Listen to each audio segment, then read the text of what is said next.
You are Locked On Ole Miss, your daily podcast on the Ole Miss Rebels. Part of the Locked On Podcast Network, your team every day.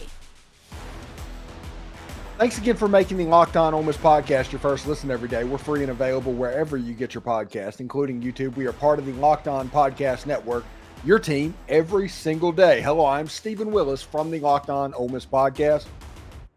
He is Bill Flowers. We do the hands team and talk Ole Miss football each and every week, and this week's game is a doozy. It's special. We're going to get to that.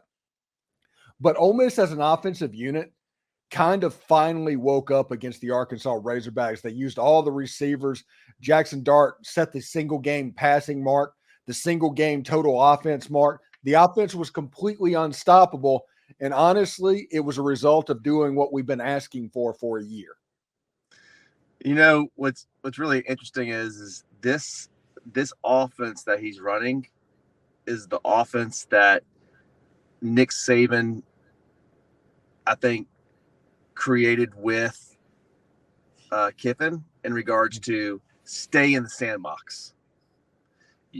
You have your great offensive mind, but we also live in the SEC.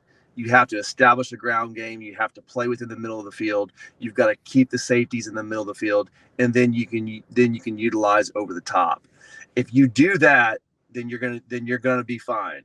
And that's exactly what he's done in the last two games. You know, people are asking me what's changed, and I think Kiffin's taken over. I think Kiffin has taken over, is pretty much saying this is going to be the season that we need it to be. He's taking out every opportunity that any chance that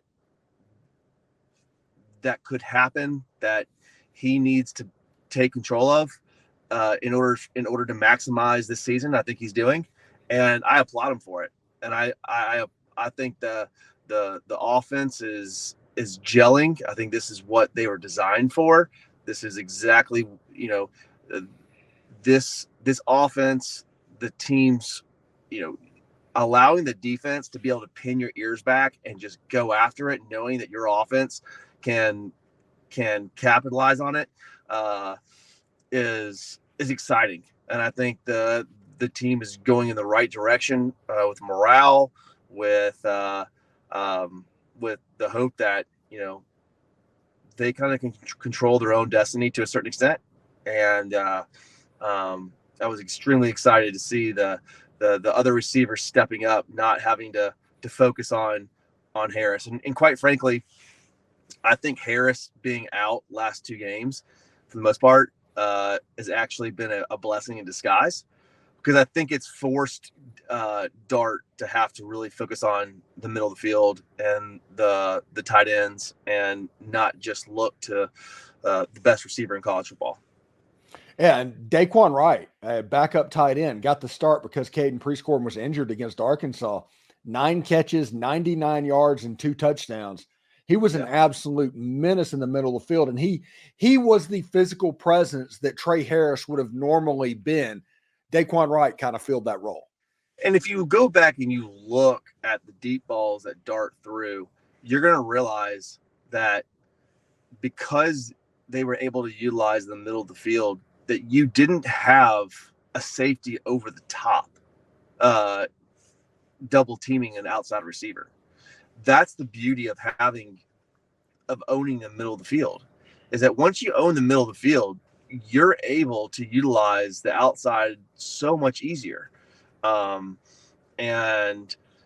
it's exactly what they did. It's gonna, even though our run game, I don't know what our running back situation looks like, but I can tell you that being able to utilize the middle of the field, get the ball out quickly, is going to help us run the ball against Georgia. And I can't remember exactly what happened in 2003. So if my memory is a little bit foggy, I apologize. But it seems to me there was a little bit of a running back question that year as well, with Tremaine Turner eventually winning out the job. Was there another running back that was supposed to be the guy that year that got hurt? Maybe like a Jamal Pittman or something? In 2003, Yeah. No, that was you had Rashawn Pearson and Ronald McClendon, aka Goldie. So Goldie was actually the we would have won the national championship easy if Goldie would have not gotten suspended.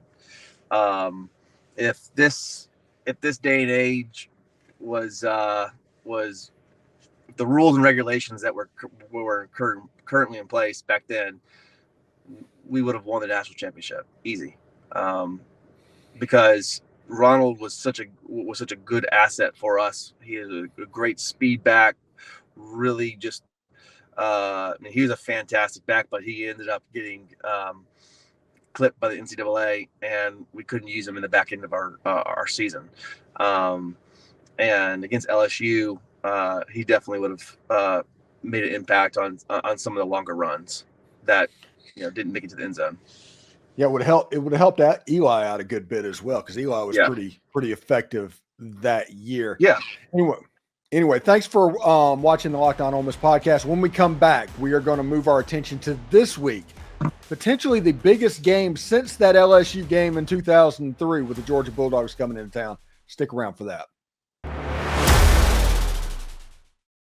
Guys, sometimes those intimate moments happens when you least expect it, and you always want to be ready to perform with confidence. But if you're dealing with ED, it can feel like a lot of added pressure. That is where HIMS comes in. HIMS provides access to treatments to help you stay hard and last longer, so you're always ready whenever the moment strikes. HIMS is changing men's health care by giving you the access to affordable sexual health treatments right from the comfort of your couch. With doctor-trusted ED treatments, including chewable hard mints and generics for Viagra and Cialis, up to 95% off their normal price. HIMS makes it simple and affordable to get the help you need. The process is 100% online, so there's no need for awkward doctor visits. Just answer a few questions, and that medical provider will determine the right treatment option for you. If prescribed, your medication ships directly to your door for free. With hundreds of thousands of trusted subscribers, HIMS has helped many men find the confidence they need in the bedroom, and they can help you too. Start your free online visit today at hims.com/lockedon. That's HIMS.com/lockedon to explore your personalized ED treatment options. Keep in mind, the products mentioned are chewable compounded products which haven't been verified by the FDA for safety or effectiveness. Prescriptions require an online consultation with a healthcare provider to determine if appropriate restrictions apply. Visit the website for details and important safety information. Subscription required. Price varies based on product and plan. Take control and feel confident. Try HIMS today and be ready when it counts. So, Game Time is the place to get your Ole Miss football tickets with killer last-minute deals, all-in prices, views from your seats, and the lowest price guarantee. Game Time takes the guesswork out of getting Ole Miss tickets. There's not a bad seat in Vaught-Hemingway Stadium, but Game Time makes it to where you can see exactly what the view from that seat would be before you buy the tickets. Lowest price guarantee, event cancellation protection, job loss protection, all of the customer service stuff that you are interested in, they have. Take the guesswork out of buying Ole Miss tickets with Game Time, and with this being the most anticipated season in Ole Miss history, I might be able to help you out with tickets as well. Download the Game Time app, create an account, and use code LOCKEDONCollege for $20 off your first purchase. Terms apply. Again, create an account and redeem code LOCKEDONCOLLEGE for $20 off. Download Game Time today. Last minute tickets, lowest price guaranteed.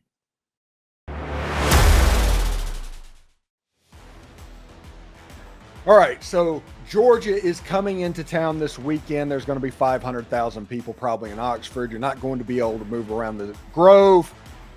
SEC Nation's in town. The Barstool College football show's in town.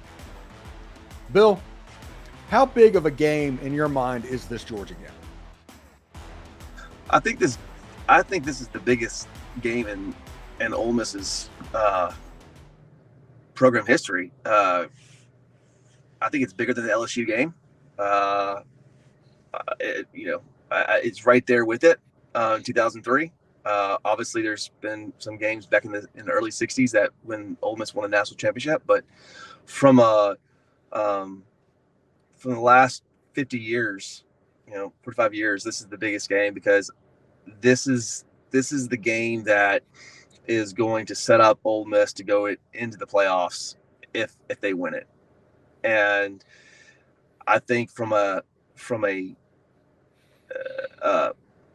trajectory of long term, if Ole Miss loses this game, it's going to be hard to continue to do what we're doing from the portal standpoint of the NIL, of people putting money into the program. I think for Kiffin, this is his legacy game. He's never won a game he's not supposed to win from a big standpoint. People can say LSU last year. No, that does not truly mark as a game that you're really not supposed to win. Playing at Alabama, beating Alabama when they're in the top 10, beating a Georgia, whether they're or here within the top 10. He's never done that. So this is a massive game, not only for Ole Miss but for Kiffin himself to be able to get that key win. And so I think from a program standpoint, from a Kiffin standpoint, this is the biggest game that we've seen in the last 25, 30 years. I think this is a legacy game for Jaxson Dart as well. I did a podcast this morning about that. And Jaxson Dart is going to leave Ole Miss as the single game passing yards leader, the single game total offense leader. He's going to break the season total offense and passing records. He's about to pass Eli for passing yards for a career, and he is already the career total offense winner. And he is the winningest starting quarterback that Ole Miss has had. The only thing that he doesn't have is a win in this type of a game that could propel Ole Miss to something different. Well, and I will say that Kiffin and his offense, last year against Alabama, that was a offensive play calling that was horrendous. And you look the next game against LSU, the play calling is much better, and Dart plays much better. So I think that the correlation with Kiffin as the play caller and putting his players in the right position to win is a direct correlation. So if Kiffin comes out and utilizes the middle of the field and does what he's supposed to do and gets the ball out quickly, gets Dart moving, getting the ball going, you're going to it's going to be big. We're going to live and die by the big play outside. I don't think you're going to have the kind of game that's going to allow us to win. And so I think a lot of the success that Dart's going to have is going to be predicated on play calling. Yeah, I think that honestly, this might be an interesting game and something different for Lane Kiffin and all that to do. I think this is almost a double script game. The script of the first 10, 15 plays of the game all year for Lane Kiffin has been fantastic, and then there's been a drop-off. I think there needs to be a little bit of a short passing game script that Ole Miss immediately goes to get Dart back into that feeling, that good feeling going, and hopefully you can front run a little bit. I mean, Kiffin knows that this is just an extension of Saban. Kirby Smart is probably the best coach in college football, or at least one of them. And he's a defensive mind. He's very much a la Saban. And you can just know that Kiffin is going to have his toughest task in play calling this year. If he leaves it up to Charlie Weiss Jr. to call the plays and not being in complete control of it, I don't think you win. Steve Sarkisian, again, he's the play caller. He's the guy that takes full responsibility. I think this is the kind of game that Kiffin has to say, this is my responsibility. I'm going to be involved in making these plays. I just feel like this game's a lot of pressure on Kiffin, and he's going to have to play his best game, because Kirby Smart is not going to just sit there and give you the middle of the field. He's just not going to sit there and make things easy. So I do think that this is going to be how much is Kirby Smart in Kiffin's head? How does that play? Because this is a big game for Kiffin, and if he loses this game, it's going to be part of, well, Kiffin just can't win the big game. He can't beat his Saban siblings, and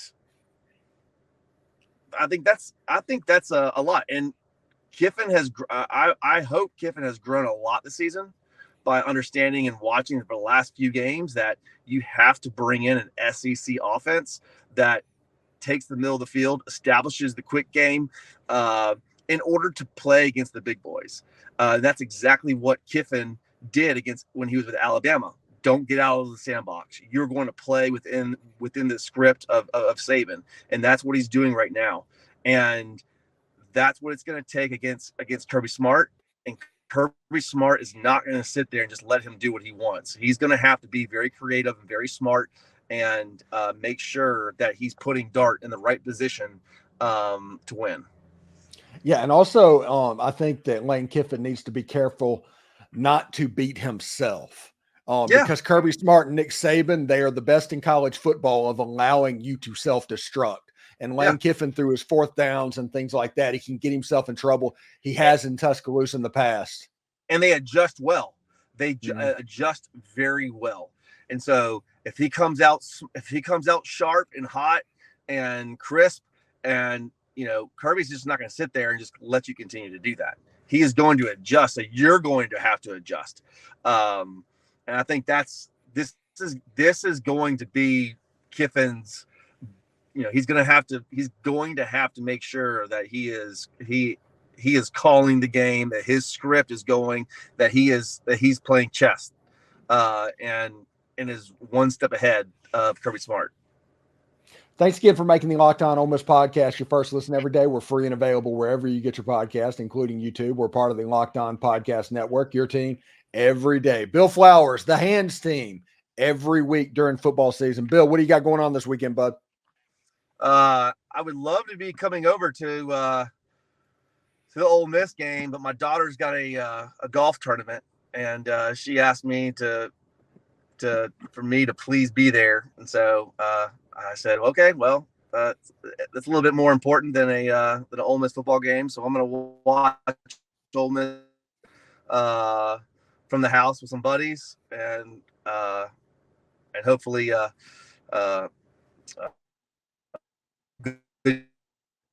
and Sunday. So that's what we'll be doing this weekend. All right. Thanks, Bill. Have a good weekend, and we'll talk to you next week about hopefully a Ole Miss victory over Georgia. All right. Hotty toddy.